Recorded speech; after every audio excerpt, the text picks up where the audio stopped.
Ok, boa tarde. Antes de mais nada, agradecer pelo convite, participação nesse evento, saudar o esforço comum de fundação do Cesla, a pessoa do Aquiles.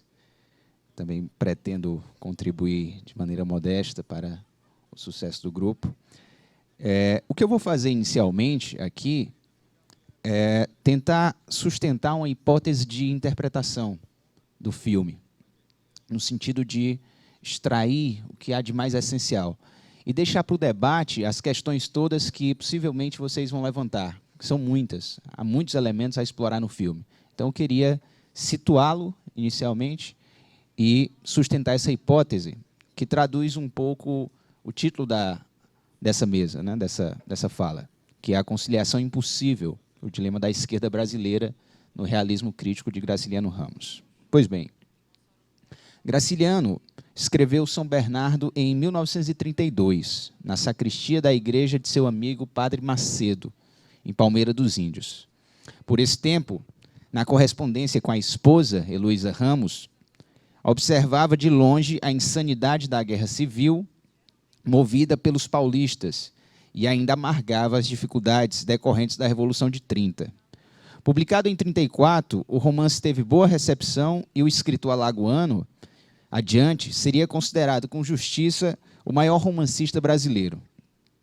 Dentre as virtudes literárias a expressar a personalidade inconformista, franca e decidida do autor, é comum destacar a precisão da escrita, a sensibilidade para as misérias humanas e a profundidade da crítica a toda forma de opressão, dominação e exploração produzidas pelos sistemas de desigualdades. Como ele mesmo certa vez disse, se o capitalista fosse um bruto, eu o toleraria. Aflige-me é perceber nele uma inteligência safada, que aluga outras inteligências canalhas. É o que me atormenta. Não é o fato de ser oprimido, é saber que a opressão se erigiu em sistema. Em 1972, 40 anos depois, portanto, não por acaso, o cineasta Leon Risman se determinou a transpor para as telas, com o filme que acabamos de assistir, a história de Paulo Honório. Certamente, no intuito de examinar a formação da sociedade brasileira, as particularidades do capitalismo dependente entre nós e o caráter das classes proprietárias que deram o golpe de 64 e instalaram uma ditadura militar, sob a qual o filme foi feito. Com igual intenção, retornamos ao romance de Graciliano, indagando sobre a sua atualidade.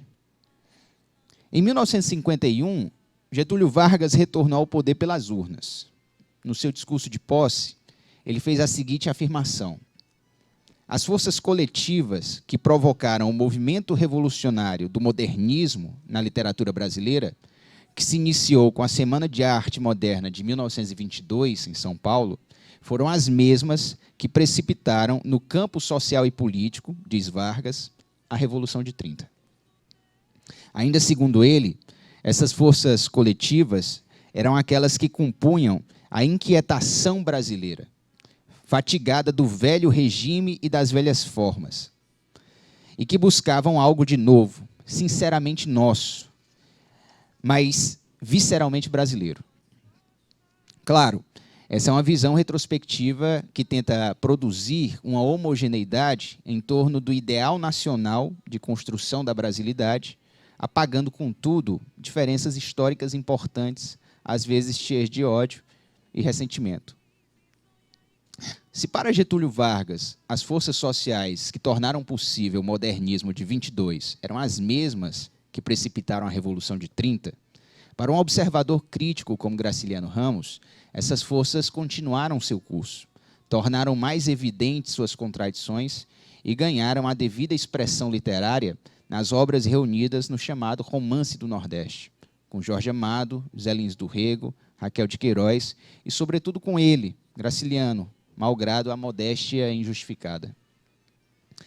Essas forças eram constituídas por oligarquias dissidentes ou no poder, intelectuais em crise, tenentes positivistas, revolucionários ou reformadores sociais, setores das classes médias urbanas, trabalhadores rurais e pelo proletariado formado nos episódios recentes de uma industrialização ainda não consolidada pelo processo de substituição de importações, que ganhará força, como sabemos, com o Estado Novo, a partir de 1937, na fase nacionalista do ciclo desenvolvimentista, sucedida por uma fase populista nos anos 50 e por uma fase autoritária, depois do golpe civil-militar de 64. No início do século XX, os romances escritos sob a influência do parnasianismo, do simbolismo e de um certo romantismo tardio eram, segundo a crítica modernista, medíocres e sentimentalistas, repletos de floreios e ideias importadas que cumpriam uma função ornamental e elitista da cultura dominada pelo academicismo. Basta lembrar o imortal Afrânio Peixoto, que definia a literatura como o sorriso da sociedade. As exceções nesse período foram Euclides da Cunha e Lima Barreto. O modernismo significou, portanto, segundo Graciliano, um choque libertador, a libertação das cadeias do espírito, dizia ele, sempre destacando seu valor como movimento de destruição dos cânones, mesmo quando seus arautos agiam sem limites, ignorando com desprezo o que deveria ser preservado da tradição. Para o escritor alagoano, o modernismo possibilitou limpar, preparar o terreno para gerações vindouras, pois fazia da liberdade o motivo de uma destruição criadora que combinava inovação estética, influenciada pelas vanguardas europeias, e vasta pesquisa sobre a diversidade cultural do país. Sobre o interesse modernista pelas matrizes populares da brasilidade, basta lembrar as viagens de Mário de Andrade pelo Nordeste, em 27 e 28, narradas em O Turista Aprendiz, quase que como um diário de bordo, pouco antes de escrever o seu Macunaíma, a rapsódia do herói nacional sem nenhum caráter. Aliás, Mário dirá num poema, eu não amo o Brasil, eu sou o Brasil. A esse interesse, Antônio Cândido chamou de desrecalque localista, contra os mimetismos do estrangeiro dominantes desde o final do século XIX. Na literatura de ficção, dizia Graciliano, complementando, a falta de caráter dos brasileiros se revelou escandalosamente, lembrando o herói de Mário. O crítico alagoano asseverava a razão disso, 400 anos de colonização literária. E emendava, não sei de onde vem esse medo que temos de sermos nós mesmos. Queremos que nos tomem por outros, por aquilo que não somos. Sem querer entrar na polêmica entre o modernismo e o regionalismo, entre o Manifesto Antropófago, de 28, de Oswald, e o Manifesto Regionalista, de 26, de Gilberto Freire, o fato é que ambos expressavam, cada um a seu modo, esse sentimento nacional e um interesse ávido pelos infinitos modos de ser do brasileiro, para além dos estereótipos da cultura oficial e das minudências folclóricas. Mais do que redescobrir, o que se queria era reinventar o Brasil. Os romancistas do Nordeste, herdeiros desse inventário, não deixaram de ver, porém, os limites do sentimento nacional modernista, fosse ele antropofágico ou macunaínico. Graciliano marcava sem rodeio sua distância em relação aos paulistas. Dizia ele, sempre achei aquilo uma tapeação desonesta. Salvo raríssimas exceções, os modernistas brasileiros eram os cabotinos.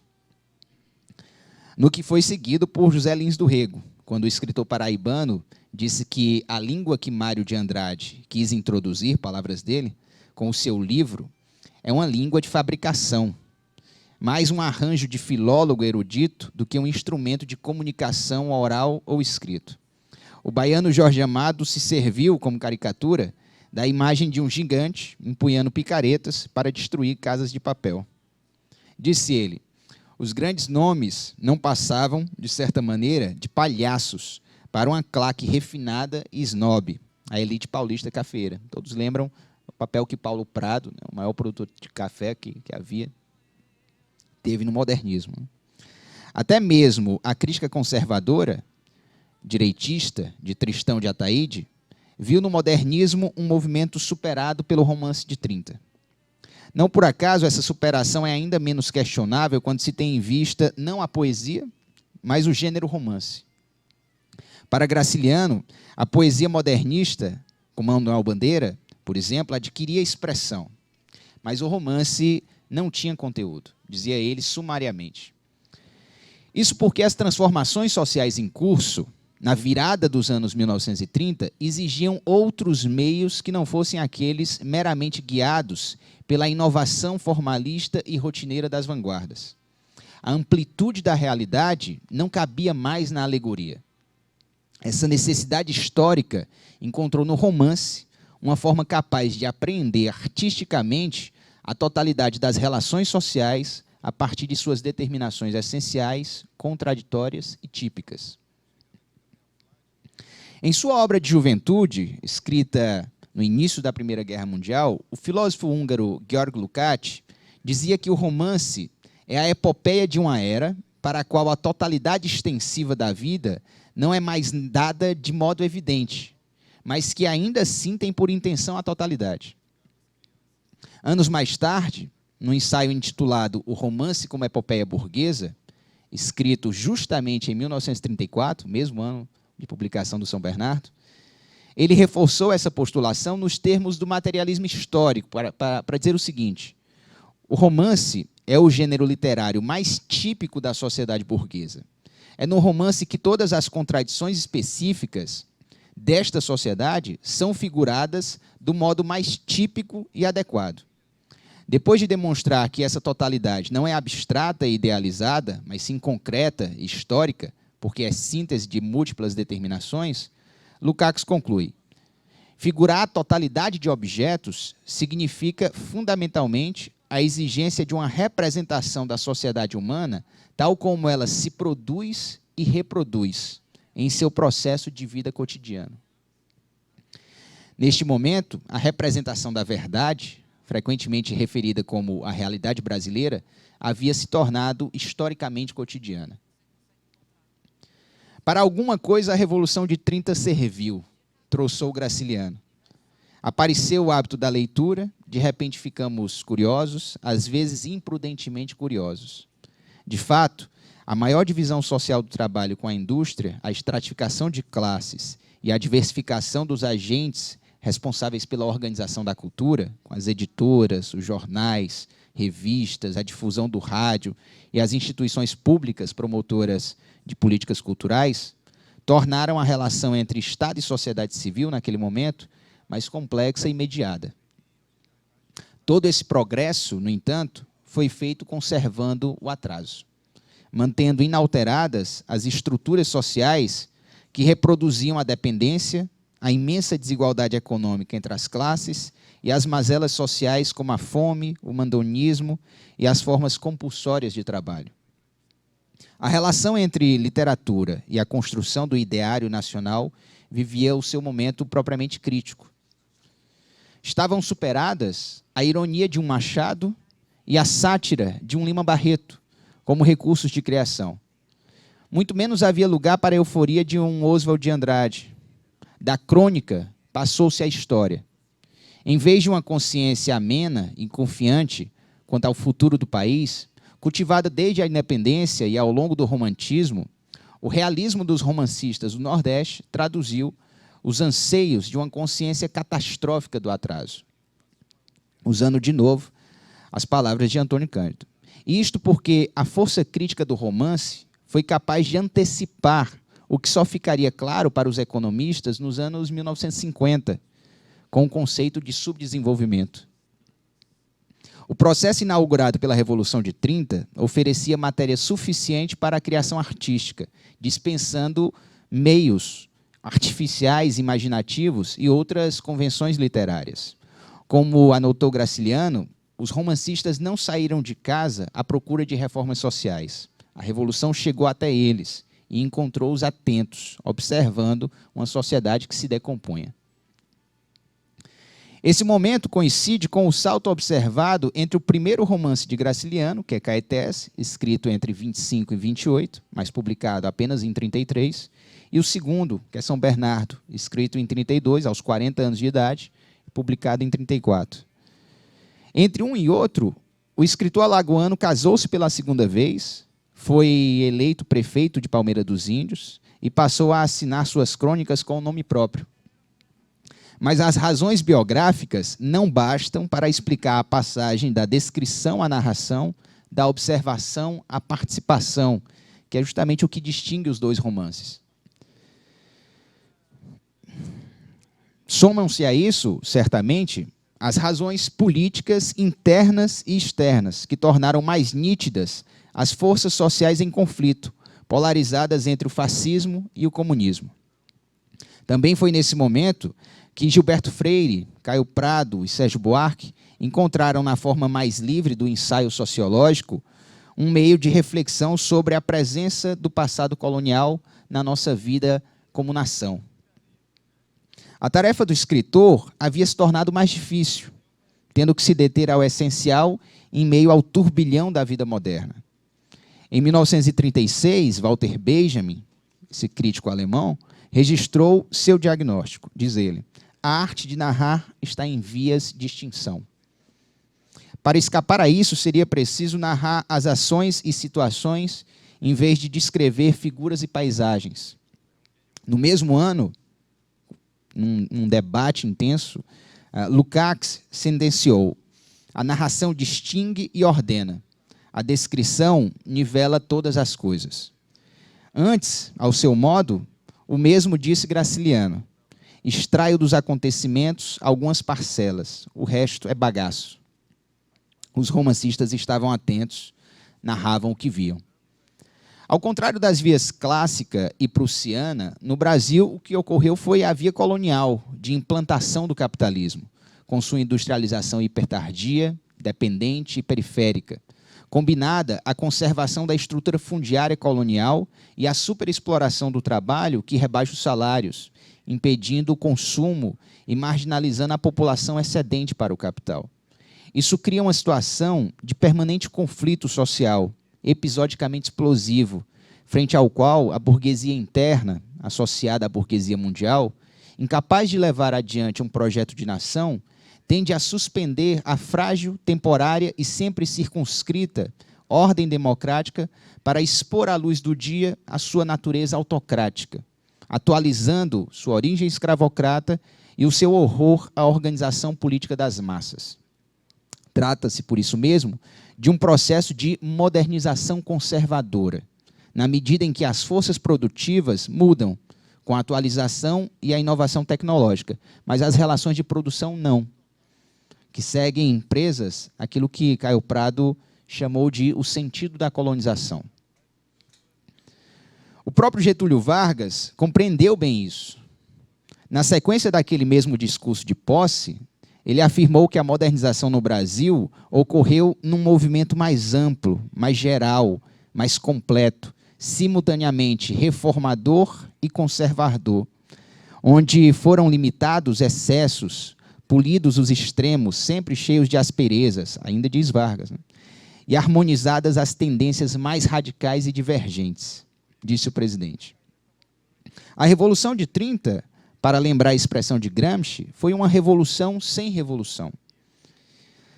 Em A Pequena História da República, que é uma obra inscrita em 1942 num concurso do MEC, sob a ditadura varguista, portanto, Graciliano perguntou com ironia: mas como seria possível fazer uma revolução sem programa?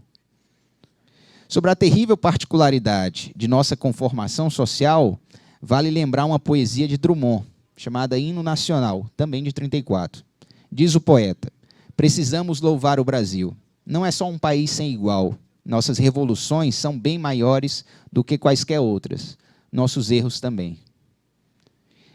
Esse movimento simultaneamente reformador e conservador traduz perfeitamente a personalidade de Paulo Honório. O protagonista de São Bernardo é um empreendedor capitalista, que aprimora a produção e busca inovações. Ao mesmo tempo, é um coronel severo, que se utiliza de velhos expedientes para tratar sua criadagem e seus desafetos. Como empresário, faz-se a si mesmo. Como coronel, manda que façam, como no caso da morte do Mendonça, encomendada a Casimiro Lopes, com quem se identifica um tanto a revelia. Em romances regionalistas anteriores, as figuras do atraso e do moderno apareciam em personagens distintas, separadas, como em A Senhora de Engenho, de Camilo Sete, de 1921, mas também na Bagaceira, de José Américo, de 1928, e em Calunga, de Jorge de Lima, em 1935. Sempre há dois personagens representando o atraso e o moderno, quase sempre um conflito de gerações entre pai e filho. Aqui, em São Bernardo, eles aparecem no mesmo personagem, juntas, como figuração da dialética própria da formação social brasileira. O que não deixa de ser uma resposta a um outro alagoano, primo distante de Graciliano, um quadro eminente do PCB, que foi Otávio Brandão, autor de Agrarismo e Industrialismo, considerada a primeira interpretação marxista do Brasil. Nessa obra, as tendências do atraso e do moderno também aparecem separadas, o agrarismo e o industrialismo. Ignorando a infância e quem eram os pais, Paulo Honório conta que foi criado pela negra Margarida e que trabalhou desde cedo.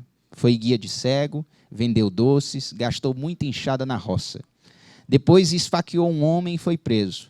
Na cadeia, aprendeu a ler, tendo a Bíblia como cartilha. Saiu e teve de se virar.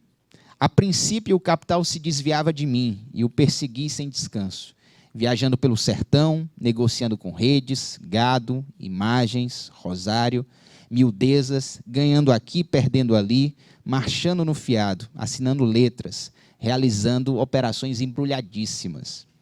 A passagem lembra um trocadilho que Marx faz no Capital, quando compara os valores de mercadorias tão distintas como varas de linho, casaco, trigo, Bíblia, aguardente. Graciliano era ciente da existência do capital comercial no sertão, e não de relações feudais de vassalagem, como era comum supor entre os comunistas. Vê ainda o desdobramento do capital comercial em capital monetário, devido a essas operações embrulhadíssimas de empréstimos, juros e capitalização. Sofri sede e fome, dormi na areia dos rios secos, briguei com gente que fala aos berros e efetuei transações comerciais de armas engatilhadas. A obstinação de Paulo Honório era adquirir a fazenda de São Bernardo, onde antes havia penado como trabalhador alugado. Assim o fez. Consolidada a propriedade no espaço, surge a necessidade patriarcal de um herdeiro para eternizá-la no tempo. Casa-se com Madalena, nasce o filho. Convivem por 3 anos até que ela se suicida, não suportando os ciúmes do marido, nem a brutalidade e a exploração a que estavam submetidos os moradores da fazenda. Arruinado, ele decide escrever as suas memórias, na tentativa de compreender como todo o seu esforço terminou em desgraça. Escreve 2 anos após a morte de Madalena, que é em 30, ele escreve em 32, quando muitos dos agregados já tinham ido embora, e ele amargava a crise aos 50 anos, em meados de 32, além do desespero e da raiva que tomava o lugar da saudade. Diz ele: se eu povoasse os currais, teria boas safras, depositaria dinheiro nos bancos, compraria mais terra, construiria novos currais. Para quê? Nada disso me traria satisfação. A ruína de Paulo Honório não tem uma conotação apenas pessoal. É todo um mundo que se esvai, que cai por terra. A preocupação de Graciliano com as forças econômicas que motivam as ações e situações dos personagens é, ao mesmo tempo, uma preocupação com a individualidade em questão. Um pressuposto ético de sua criação estética, seu modo de relação à realidade. Por mais embrutecida que seja uma figura humana, é possível haver nela algo de revelador sobre a realidade. Ou, como diz Graciliano, no romance as coisas não nos aparecem como são, e quem sabe lá como as coisas são, mas como o personagem principal as vê. Num tom mais biográfico, ele diz algo semelhante. O mundo exterior não nos surge diretamente, e observando o que em última instância fazemos é nos examinarmos. Esta defesa da individualidade é a marca do seu realismo, contra a sombra de todo panfletarismo ou suposta neutralidade. Por isso tem importância para Graciliano aquilo que Lukács definiu como sendo a fisionomia intelectual do personagem artístico, no ensaio de 36, sempre contemporâneo, né? Para o filósofo húngaro, o personagem artístico só pode ser típico e significativo quando o autor consegue revelar as múltiplas conexões que relacionam os traços individuais de seus heróis aos problemas gerais da época. Quando o personagem vive diante de nós os problemas de seu tempo, mesmo os mais abstratos, como individualmente seus, como algo que tem para ele uma importância vital.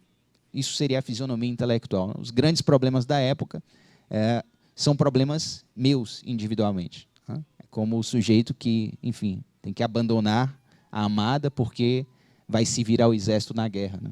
Então, os problemas de uma época aparecem para ele como problemas pessoais. Isso fica evidente quando Paulo Honório, mesmo desorientado, afirma ao final do romance: o mundo que me cercava ia se tornando um horrível estrupício por conta da Revolução de 30, né? Uma quebradeira, enfim. E o outro, o grande, era uma balbúrdia, uma confusão dos demônios, estrupício maior, né?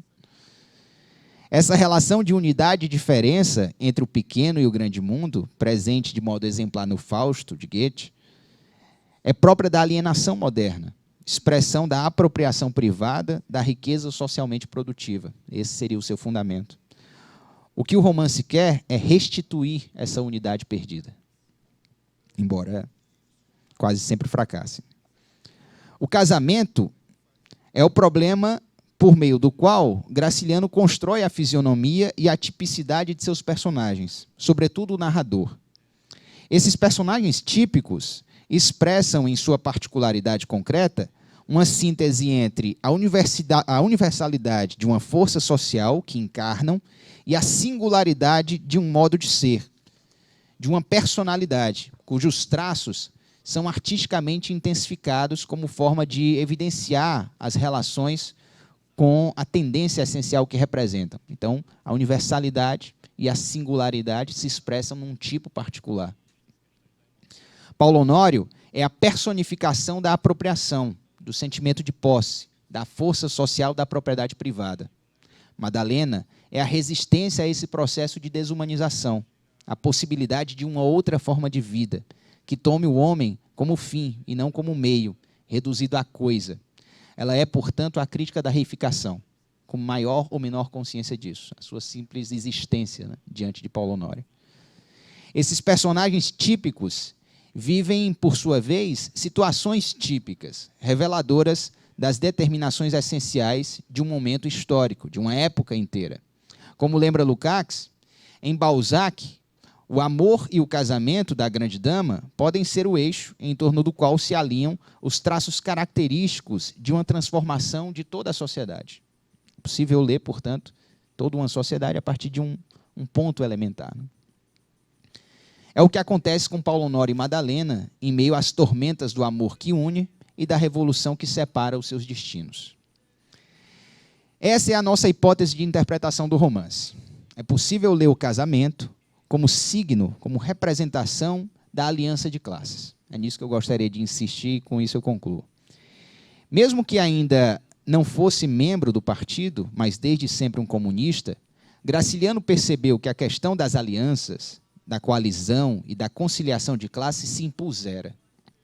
É o que afirma, por exemplo, Otávio Brandão, logo no início de um documento que serviu de base para as resoluções do terceiro congresso do PCB, em 1928 e 29. Diz ele: o problema que estamos discutindo é um dos mais graves da hora atual.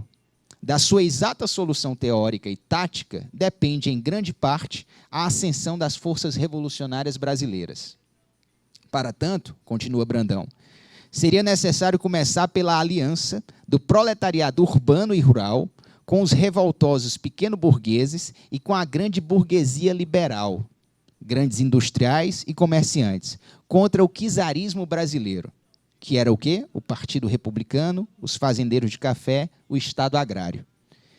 Em 1928, Essa era a posição do Bloco Operário Camponês, que elegeu Minervino de Oliveira e Brandão como vereadores. A partir de 1930, a guinada à esquerda da Internacional Comunista vetou toda aliança como desvio de direita. Passou a prevalecer a linha da classe contra classe. Em 1935, a Internacional Comunista muda novamente sua orientação e propõe a tática da Frente Única contra o fascismo, desdobrando-se na Frente Popular e na Frente Nacional. No Brasil, a Aliança Nacional Libertadora, a ANL, segue essa orientação. Em seu manifesto, no 5 de julho de 1935, Luiz Carlos Prestes afirma o seguinte: só as grandes massas, juntamente com a parte da burguesia nacional não vendida ao imperialismo, serão capazes de, através de um governo popular revolucionário, acabar com esse regionalismo, com a desigualdade monstruosa que a dominação dos fazendeiros e imperialistas impôs ao país. Logo depois, um jovem crítico literário, Paulo Emílio Salles Gomes, refletirá o clima das disputas entre os romancistas, sobretudo depois do primeiro Congresso de Escritores da União Soviética, em 1934, que propôs o realismo socialista como doutrina e animou a febre dos romances proletários. Disse Paulo Emílio: o fenômeno O Moleque Ricardo está para Zé Lins do Rego, assim como o fenômeno Aliança Nacional Libertadora está para o Brasil. O Moleque Ricardo estava latente nos Zé Lins do Rego. A Aliança Nacional Libertadora estava latente no Brasil de 1933 e 1934. O Moleque Ricardo é aquela história de um menino que nasce no engenho, né, vai para a cidade, lá se envolve com as sociedades operárias, se politiza, é preso, né, e, ao final, retorna para suas origens. É um romance do Zé Lins do Rego dentro da trilogia, aliás, dentro do ciclo da Cana. Graciliano tinha um projeto político literário próprio, em defesa do realismo crítico, e procurava afirmá-lo junto aos romancistas do Nordeste, contra as doutrinas e modismos de então. É importante acompanhar a avaliação que o nosso autor faz sobre esses eventos todos. Diz Graciliano: a Aliança Nacional Libertadora surgia, tinha uma vida efêmera em comícios, vacilava e apagava-se. Estaria essa política direita? Assaltavam-me dúvidas. Muito pequeno burguês se inflamara, julgando a vitória assegurada, depois recuara. Seria possível uma associação, embora contingente e passageira, entre as duas classes, burguesia e proletariado? Isso me parecia jogo perigoso. Os interesses da propriedade, grande ou pequena, a lançariam com certeza no campo do fascismo, quando esta miséria ganhava terreno em todo o mundo. Ainda o Graciliano: em geral, a revolução era olhada com medo ou indiferença. Os habitantes da cidade contentavam-se com discursos idiotas, promessas irrealizáveis e artigos safados. Animavam-se à toa e depressa se desanimavam. As populações da roça distanciavam-se enormemente do litoral e animalizavam-se na obediência ao coronel e ao seu vigário, as duas autoridades incontrastáveis. Muitos anos seriam precisos para despertar essas massas enganadas, sonolentas, e a propaganda feita em alguns meses, naturalmente, fora escassa. Organização precária, agitação apenas, coisa superficial. Não existia probabilidade de se aguentar no Brasil uma revolução verdadeira. Se ela vencesse internamente, os nossos patrões do exterior fariam a intervenção. A mentalidade persecutória e anticomunista da burguesia nacional levou à ruptura trágica da aliança, tal como aconteceu com a morte de Madalena, diante de uma situação que ela não podia aceitar nem podia mudar. Por certo, o ciúme de Paulo Honório é a expressão de seu sentimento de propriedade, de seu individualismo possessivo, que em tudo vê um inimigo e, portanto, de tudo desconfia. Mas ele mesmo confessa: misturei tudo ao materialismo e ao comunismo de Madalena e comecei a sentir ciúmes. Para sustentar sua dominação, a burguesia brasileira desenvolveu enormemente sua consciência de classe, antes de quaisquer rudimentos de consciência da classe operária ou mesmo da classe média. A rememoração de Paulo Honório é uma espécie de confissão, mas também de autoconsciência. Creio que nem sempre fui egoísta e brutal. A profissão é que me deu qualidades tão ruins e a desconfiança terrível que me aponta inimigos em toda parte. Ele sente o perigo e acusa o conluio de Madalena. Comunista, materialista, bonito casamento. Ou seja, o Paulo Honório ele antevê qual é o casamento exato, né? Não é entre as duas classes antagônicas. É do comunismo com o materialismo. É esse que é o bonito casamento. E ele sabe muito bem, né, o que lhe ameaça. Enfim. Como burguês oligarca, Paulo Honório é vencido pela Revolução de 30. Como narrador, porém, ele sabe muito bem que triunfou no fracasso. Coloquei-me acima da minha classe. Creio que me elevei bastante. Não sonhava ser o explorador feroz em que me transformei. Não consigo modificar-me. É o que mais me aflige. Foi este modo de vida que me inutilizou. Vou ficar aqui às escuras até não sei que horas, conclui ele, como numa catarse ao fim do romance.